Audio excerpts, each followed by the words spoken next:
most of the money is lost in unfinished projects. They have started, they have not been completed, and therefore you think it doesn't work and you try something else. But stick to something, do it, and the results will come. And actually, that will help you grow much, much faster.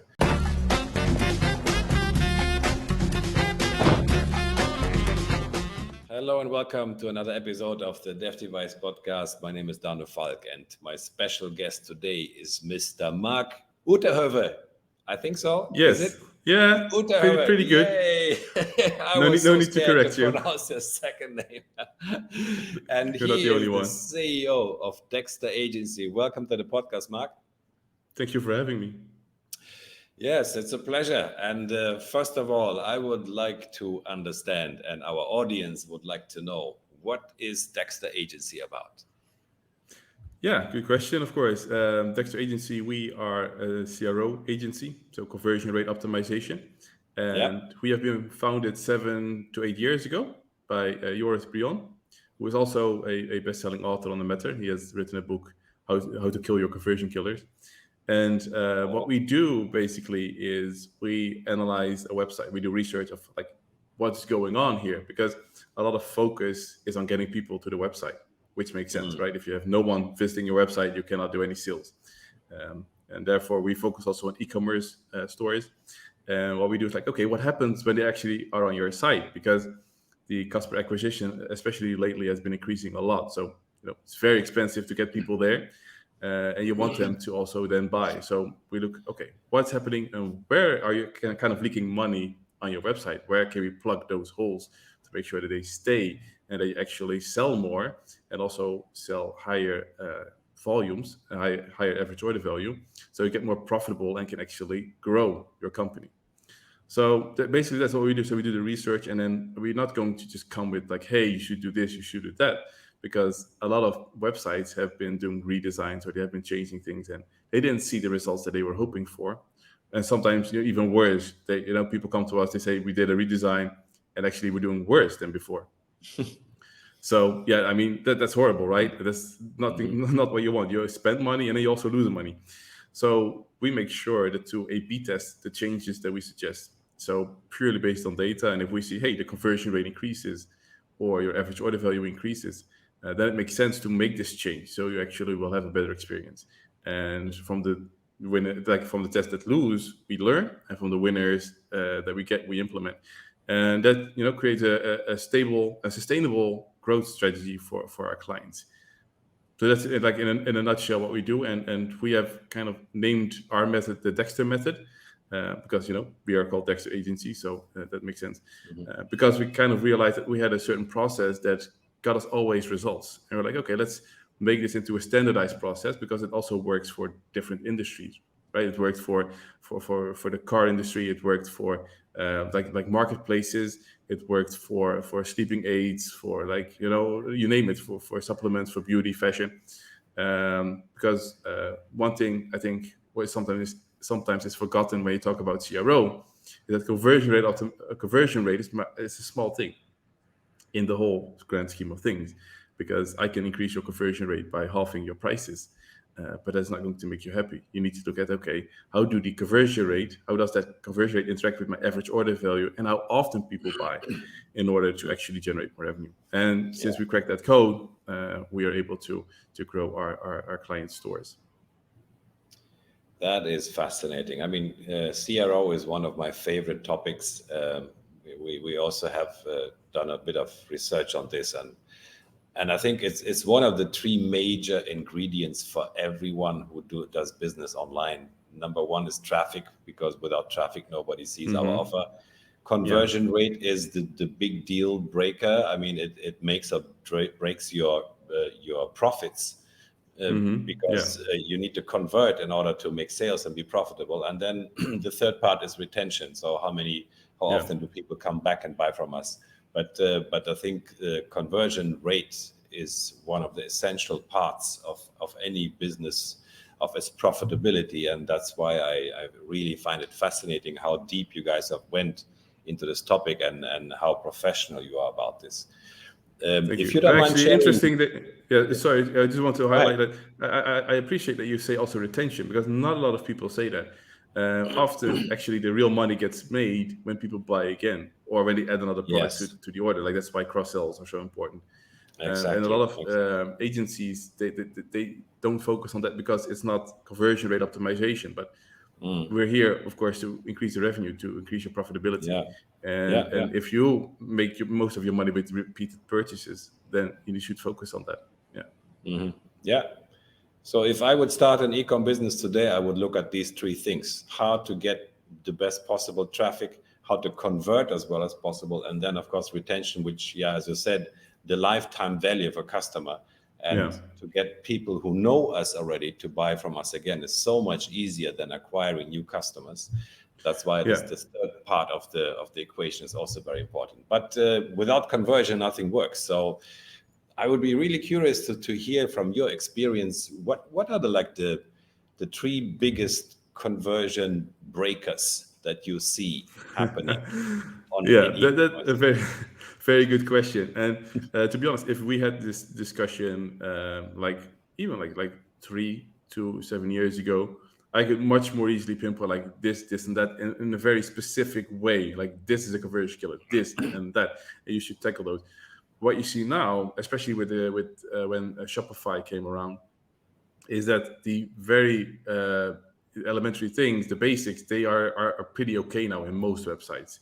Like the really big things that really Like made a mobile website bad. friendly, there used to be a time It's when, yeah, yeah, yeah. Those big things, they have been covered mostly. So what I see now is that what's often missing is a brand identity, or if oh, people have a brand identity, that they don't carry it out as much. So it is much more like where in the beginning it was more about the functionality and making sure that people actually knew how to use your site and that they can actually yeah, put yeah, yeah. something in their basket.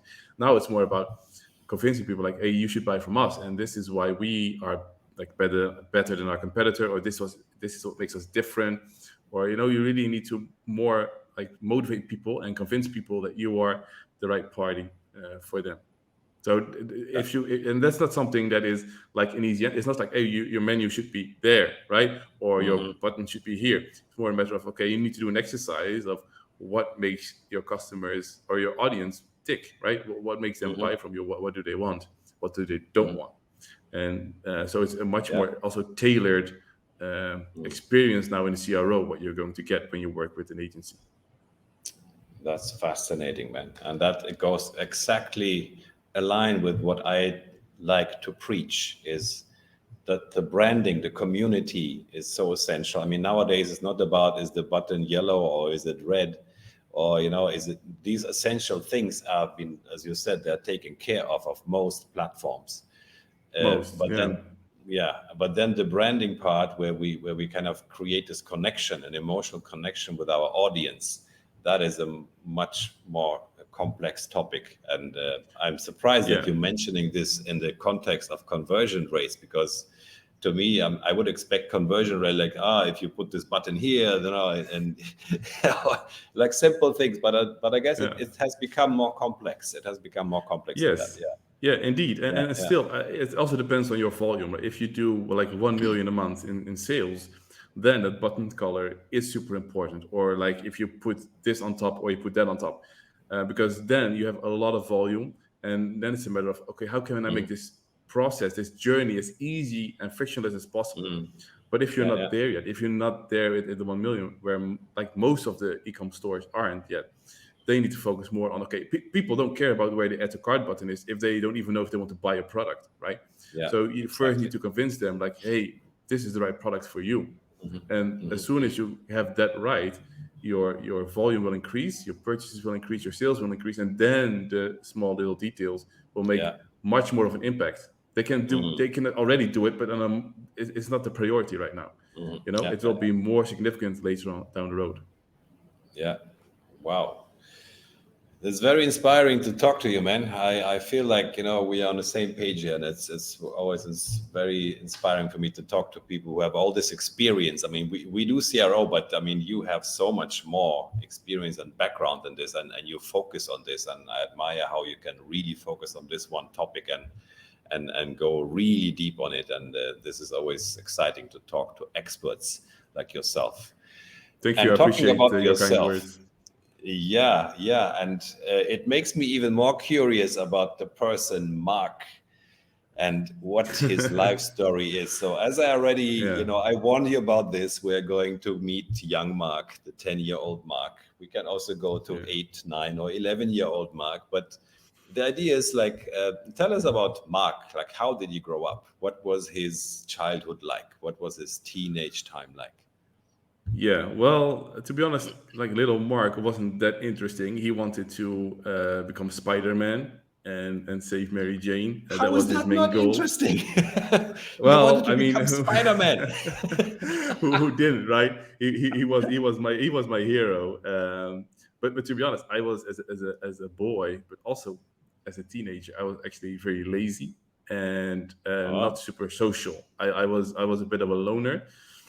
I just wanted to like watch my cartoons and just play, and I didn't really care much Mm, for school and stuff. And yeah, I didn't like. I just went through it. Like I just let it happen. mm, I went to school. Luckily for me, mm, learning came easy. So I was kind of lucky in that. So I could like get good grades in school and go to university and stuff. But actually, in my 20s, like a change happened when I always felt like I have to do school, I have to do this, but after I got my master's, I was like, I'm free. Like I did everything that was expected of me to do, mhm. and now Check the I can do boxes. whatever. Yeah, exactly. Check the boxes. I have my diploma, right? I have my degree, and now what? And it came also like I didn't really know what to do. Actually, But what did you study? You went to university, yeah, right?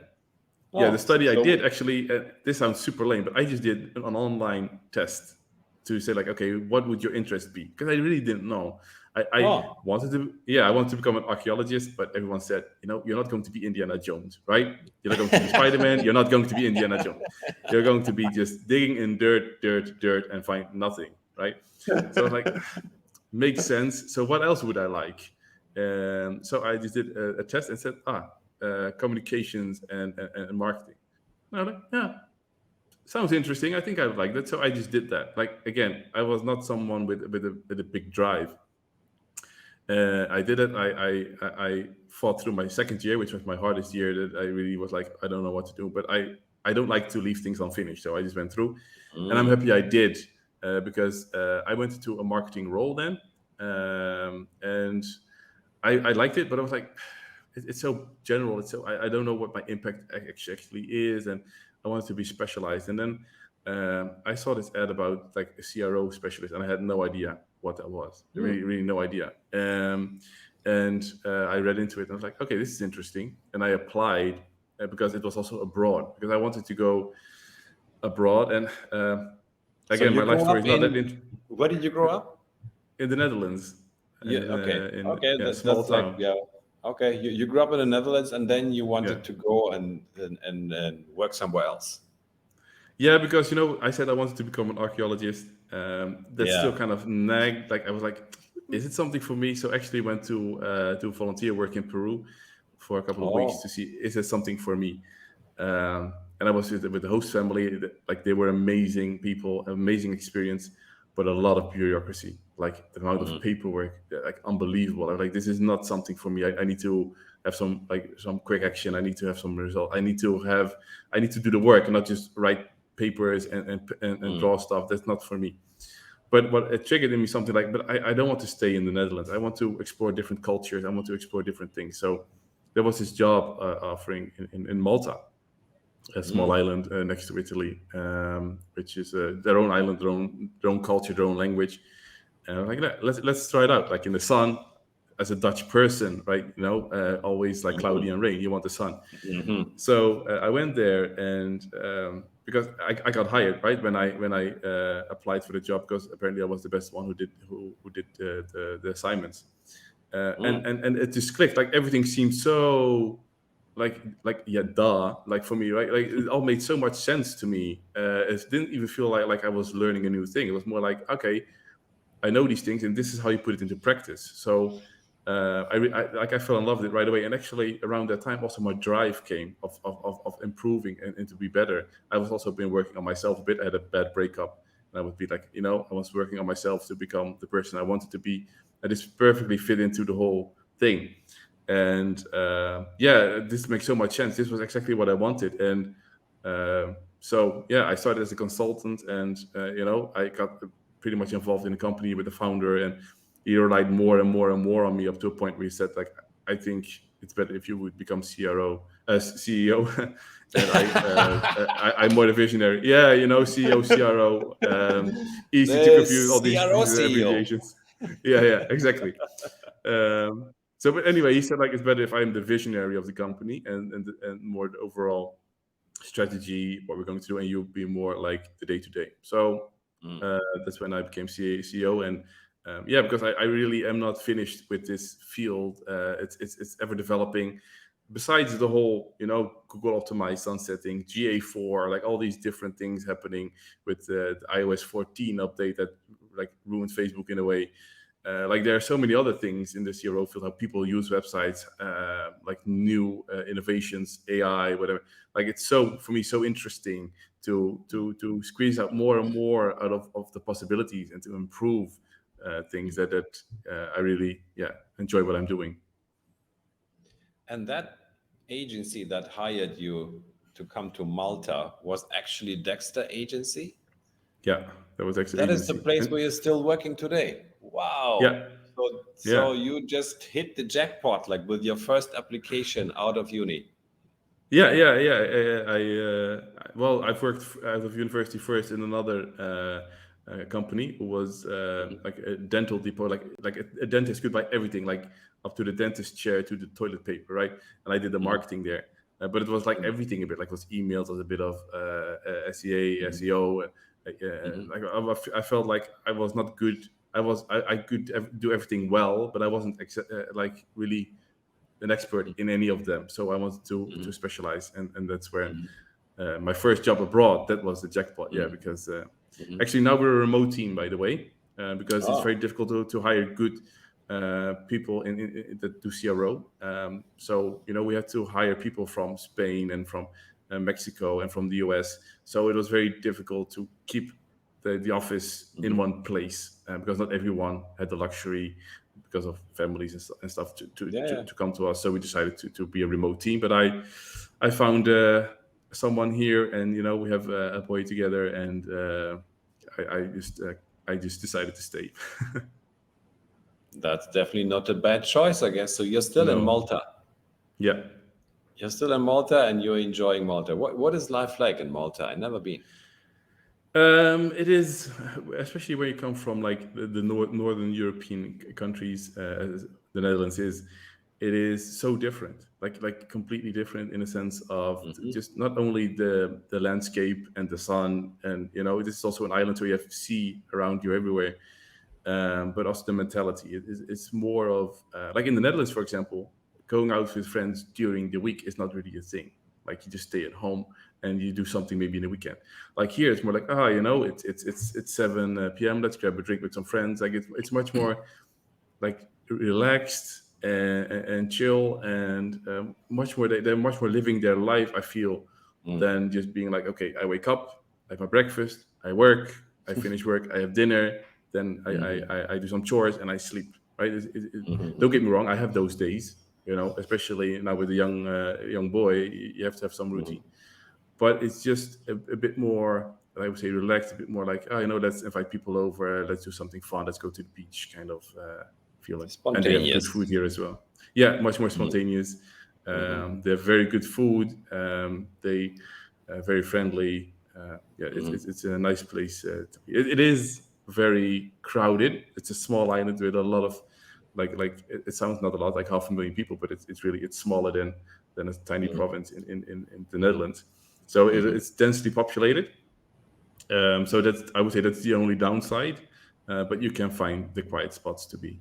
And you have access to the beach every Yes. day of the week. And I guess it does remind me a little bit of Malaysia. It both starts with an M, the variety part, Yeah. the friendly Yeah. people, and like how things are just there's so much more options here than just go to work and come back and, Yeah. and go to sleep. Yeah, I agree. So I would love to see Malta one day. It sounds like a great place to be, and I've heard about it, and it seems to also be like a destination for digital nomads. Quite a few Yes, people, as I well. think, they Yeah. choose Malta as their place to be. Yeah, Yeah, I that's could very definitely cool. recommend. Like, it's small, but you can like a week or 2 weeks. You can do a lot here and really enjoy your stay. Yeah, a lot of culture, like because they have been conquered by so many countries, like the Ottoman Empire, the French, the English. So they Uh-huh. have a lot of culture and history here. Then they were Yeah. very important also in the Second World War. So Mhm. uh, yeah, a lot of things for everyone, for people who like to party, up to people who are a bit more nerdy like me and like more the archaeology side of things and the history. It's everything for every person. Yeah. Yeah, I'm sure you can dig out some interesting things and do some archaeology on the side in Malta, Yeah, they even. still have excavations like close by, and Uh-huh. they still find stuff. Yeah. All right, cool. So you have no plans to moving away from Malta, I guess. I guess that's your new home now. Yeah, we might go back to the Netherlands at some point. I have my family there as Mm. well, Mhm. and my my partner. If you grow up in a hot country, she likes cold climates, so she wouldn't mind Oh, going to somewhere colder. So she and she likes also, cold. Wow. yes, yeah. So yeah, we're a bit opposite in that. Hmm. So we don't exclude like the possibility of going to the Netherlands at Yeah, some yeah. point, but we don't Mhm. have a fixed timeline because you cannot really plan life. But it is one of the possibilities. Yeah. Yeah. And I guess, as you mentioned, remote work. I mean, to me, it's actually an upscale if you can work from wherever you are and if you can hire talent from all over the world. I mean, I don't see how that's a bad thing, honestly. I think that's it. That's just opening so many opportunities, Yeah. including for ourselves, because we can decide maybe we want to move, we want to live somewhere else for Hmm. whatever reason. And I Yeah. think this whole arrangement of like people have to meet in the office at 9 a.m. and then they go back at 5 p.m. I think that's very much outdated, and I don't really see a reason for that to happen or to enforce this kind of culture unless you have your people around. If you're doing like a packaging of physical work, then of course, Hmm. Yeah. but It's but difficult to but do an from home. agency, yeah, it's difficult to like pack some boxes via Zoom. Yeah. But I mean, everything else, like in IT and in agency work, like what we do, I think remote work is just a no-brainer. And it's, as you said, you find talents from all over the world, and that's just it's just an upside. Yeah, I mean, I wouldn't really want to go back to an office situation. Of Mm. course, we have someone in our team who is missing a bit sometimes the social contacts because I can do with calls and other colleagues as well. But some people need a bit more of the social interactions, which I can understand. But then again, Yeah. it comes also like she's also like every time we hop on a call, she's in a different country, right? So she has that flexibility that she also doesn't want to lose. So there are pros and cons, and it's just Yeah. Yeah. because you're not bound to a certain country where people live, you can also just really search for people that actually can work remote because not everyone Yeah. can. You need to be Yeah. very Exactly. motivated. Yeah, and you Mm. need to trust someone. Like I trust my Mm. team Yeah. completely, and I know that they are doing the work. They Yeah. don't need to Exactly. like let me know at the end of the day what they did Mm. because it doesn't Mm. work. Mm. You cannot Yeah. Yeah. micromanage people. So Yeah. we actually I ask more and when I have an interview because I want to be on the interviews with people on my team. Yeah. I ask more about how they work and how they structure their day than the knowledge that they have because we can train them. Sometimes we take a year to train them. Mm. We don't mind if they have a good attitude and if they can work remote and are Mm. motivated, right? Because that's so like project management, like making sure that stuff gets done. That's so important, especially like in every situation where you're in, but especially when you work remote, where you don't have that pressure of everyone in the office sees that I'm on Facebook and not working, right? So let me just work. Like if you're alone behind your computer, you have to have the mindset of, hey, I'm Yeah. enjoying my work, so I just want to do work, but also, Yeah, I yeah. want to get the best out of the time that I have. So it has its challenges, but I think all in all, the benefits outweigh the negatives. Yeah, yeah. I completely agree. Yeah, man, that has been very insightful. We have learned a lot about conversion rates and Malta and remote work. I mean, we have covered a lot of stuff in this very short podcast. I would love to hear from you. Where do you see all this going? I mean, if you had, if you could see 5 years into the future of e-commerce, Hmm. what's going on online, do you have any things? Do you see like the direction where e-commerce is going? What are going to be the big things and the big challenges moving forward in this area of business? Yeah, a very good question, because you know that if you asked that someone 5 years ago, they would have said, "Oh yeah, probably people will buy a lot with voice command, right?" Which, I mean, people are using Hmm. it. It's not really taking off as much. Right? Like, people will Yeah, buy via the smart TV. Well, that's not even 1%. Like, people are not buying via the smart TV. Maybe yeah. Netflix will say like, "Hey, do you like this dress that this person is wearing in this series? You can buy it here."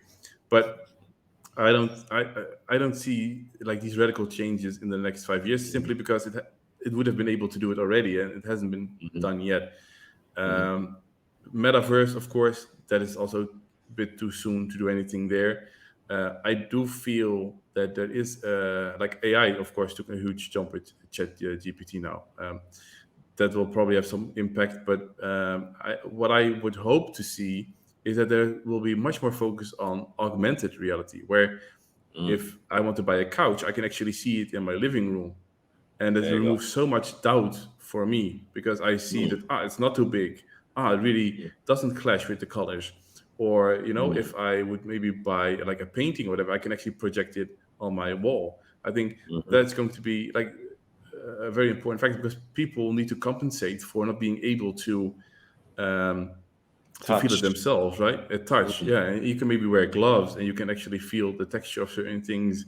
Mm. Like that, I think 5 years might be too soon, but I think that's where things should go if you want to Mm. really create like a good online environment. And for the rest, it's everyone like a bit of a guess, right? What Mm. will happen? I do think it will also become more and more difficult for e-commerce stores to keep their head above the water, because every day, like on average, like on every day, like almost 2,000 new Shopify stores appear. Almost 4,000 new Amazon sellers are on the platform. So Oh there's yeah. so much competition. That's why I said you have to focus really on having a good product, have a good brand. And if you cannot tell yourself like, I would buy my product because of this and this reason, or this is why we are good, then you're going to struggle. Then you're really going to struggle. And I Mm. think you really have to have a good brand, a good product, a good service in order to be able to survive. Yeah, yeah. Yeah, that is very, very valuable insights, and I completely agree that these numbers of how many new stores are opening every day is just mesmerizing. I mean, it's Yeah, incredible. I was And surprised myself. I thought like with the pandemic, there was a mhm. spike and then it would flatten out, but that wasn't the case. It actually increased even more.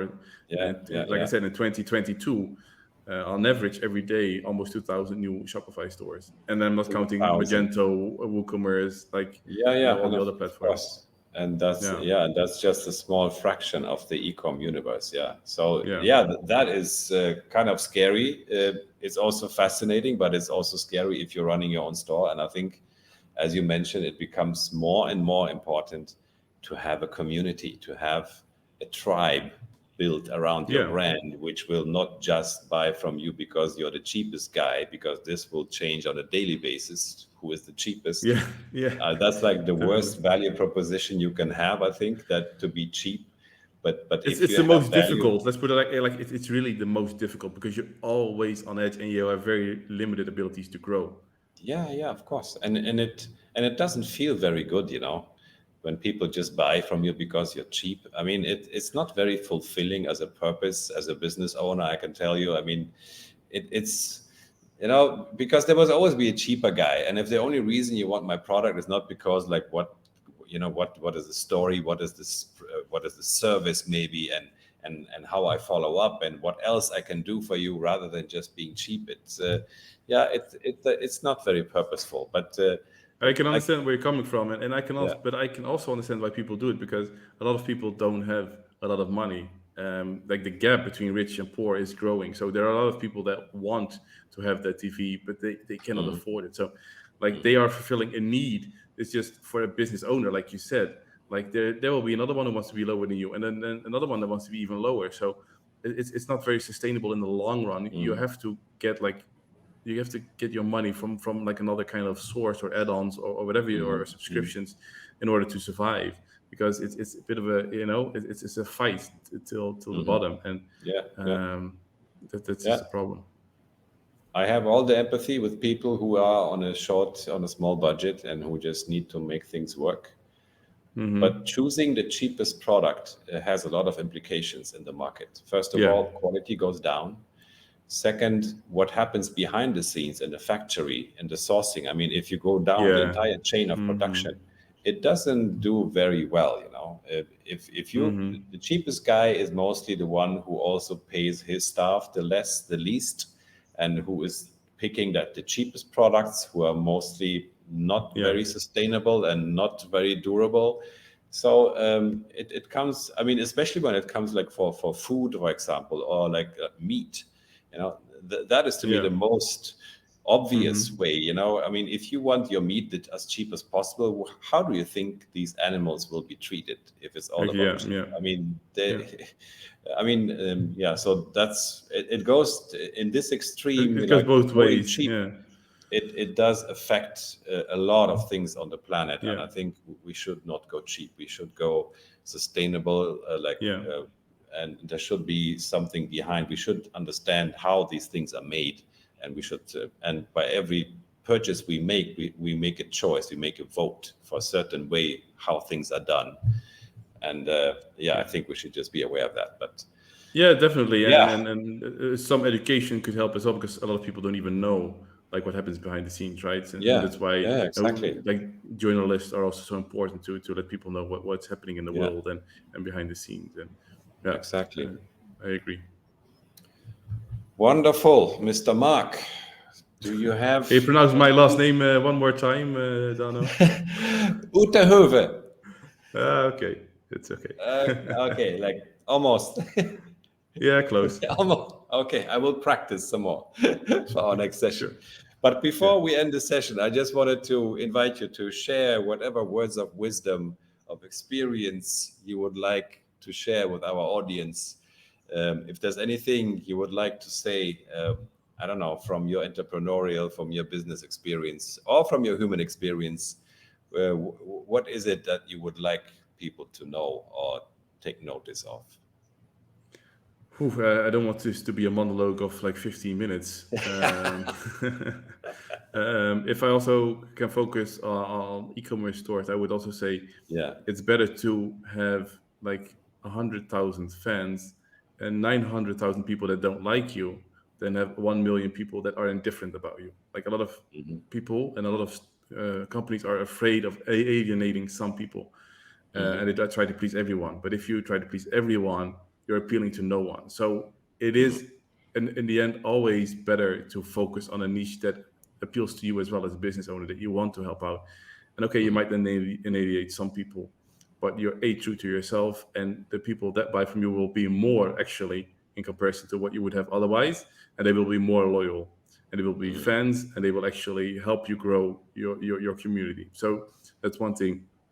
Another thing is what I often see is, and I don't want to sound like someone who knows it all, but also from my experience, is that there are so many things you can focus on that sometimes, especially as a business owner, you try to control as many things as you can and be involved in so many projects as you can. But it's really good. I can recommend the book Traction. I forgot the author right now, but Hmm. if you can Google I've Traction, read your you'll get book, the yeah. book. Yeah, Hmm. if you read that, you'll realize how important it is to focus on certain things, make sure that those happen, and then you can tackle other projects, right? And Hmm. Hmm. the most of the money is lost in unfinished projects. They have started, they have not been completed, and therefore you think it doesn't work and you try something else. But stick to something, do it, and the results will come. And actually, that will help you grow much, much faster. And always objectively, as a person as well, try to, as objectively as possible, judge your own performance as a business owner, as a human, and evaluate yourself. Take feedback from everyone and see, like, okay, this is what I need to do to create a better version of myself, and just hold that into your thought. And that will help you also in a personal level. It has helped me. Let's put it like that. It helped me, and it won't maybe help everyone, but maybe a few out there. Like, try to think of, okay, what would a person do that I want to be? And that will guide you in the decisions that may not always be the most optimal, but it is the decision that is most true to you, and it will make you much more happy and give you a better sense of fulfillment. So very philosophical, right? But yeah, that's hope it helps someone. It helps me. I think it's amazing wisdom that you're sharing here, and I'm very happy I asked this question. The personality of your brand, the one thing. There's another book is called The One Thing, and it's quite closely related to traction. Actually, it has, the message is the same. To focus on one thing is and to not get lost in all these different. It's easy to say, but it's very difficult to implement. Yeah. All good things are difficult, right? Takes a lot of willpower, and I can understand that people don't always manage. I don't always manage, but if you can at least like write down on the paper and look at it every day, you get a bit better at it every day. Yes, and becoming the best version of myself. Yeah, that is something that should be on my whiteboard, actually. Yeah, I had it as very good, Marc. Yeah, exactly. Yeah, I could put it as the background. Cool, man. It's been such a pleasure talking to you. So insightful. Likewise. You're a very smart and wise guy. I feel honored to have you on my podcast, and thank you for sharing all these insights of yours. I hope we can stay in touch. Anything for people to connect with you, I will put under the video in the description, so they can reach out to you. They can also contact Dexter Agency if needed. And for now, thank you so much. All the best. Thank you. Let's stay in touch. Yes, definitely will do. Thank you for having me.